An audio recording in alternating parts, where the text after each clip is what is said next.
अपना नाम बताने के साथ एक चीज बताइएगा कि बतौर युवा जब आप वोट देने जाओगे तो अपने जहन में, अपने दिमाग में किन मुद्दों का आप ध्यान रखोगे? देखिए, मेरा नाम फैज़ है और मेरे मुद्दे जो ध्यान में रखे जाएँगे वो ये है, सबसे बड़ा मामला ये है कि हम जैसे युवा हैं,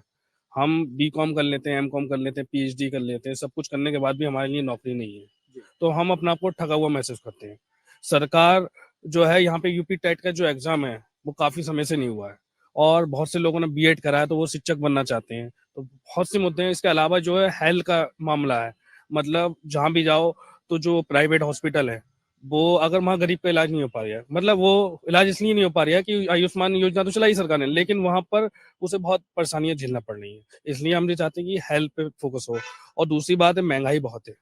महंगाई में जो सोचता है परिवार के जो मुखिया होते हैं, वो सोचते हैं कि मैं बच्चों को पढ़ाऊं या मैं उनका खर्चा, महंगाई महंगाई बहुत है, वो कम होना चाहिए। फैज वाजिब तौर पर रोजगार से शुरू किया, महंगाई पर खत्म किया। आपके साथी ने कुछ मुद्दों की बात कही, उनमें से हो सकता है कुछ से आपको भी लगता हो आपके लिस्ट में, और कुछ हो सकता है आप और जोड़ना चाह रहे हो। बतौर युवा और खास तौर पर चुनाव का वक्त जब है, किन मुद्दों पर चाहते हो कि देश की राजनीति हो, उस पर बात हो?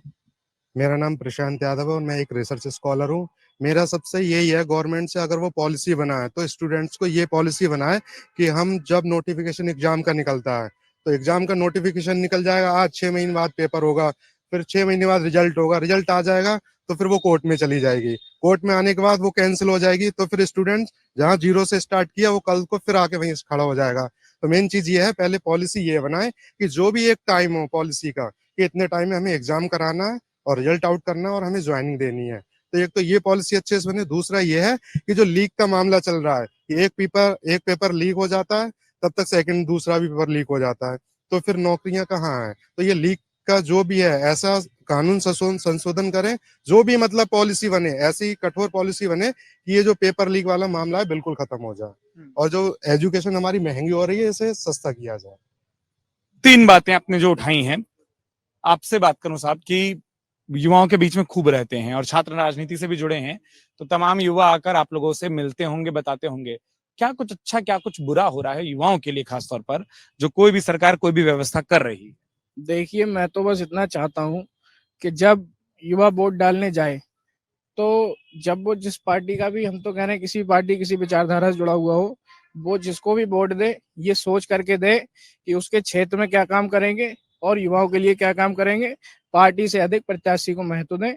और सबसे बड़ी बात कि वही सरकार बनाने में योगदान दें जो युवाओं के लिए कुछ ना कुछ सोचती हो, युवाओं के लिए रोजगार के लिए सोचती हो, क्योंकि आज के दौर में सबसे बड़ी समस्या बेरोजगारी की है, क्योंकि भारत का सबसे ज्यादा युवा बेरोजगार है। हम चाहते हैं कि जो भी सरकार बने वो कम से कम इतना करे कि युवाओं के लिए, यूथ के लिए रोजगार उपलब्ध कराए, ज्यादा से ज्यादा रोजगार उपलब्ध कराए, क्योंकि हम चाहते हैं कि ज्यादा से ज्यादातर युवा चाहता है कि हम सरकारी नौकरी में जाएं, इसीलिए चाहता है कि उसके लिए अपना भविष्य सुरक्षित दिखता है सरकारी नौकरी की ओर। लेकिन हम चाहते हैं कि सरकार ऐसा भी करे, क्योंकि बहुत सब लोगों को सरकारी नौकरी भी नहीं मिल सकती है, तो सरकार जो भी बने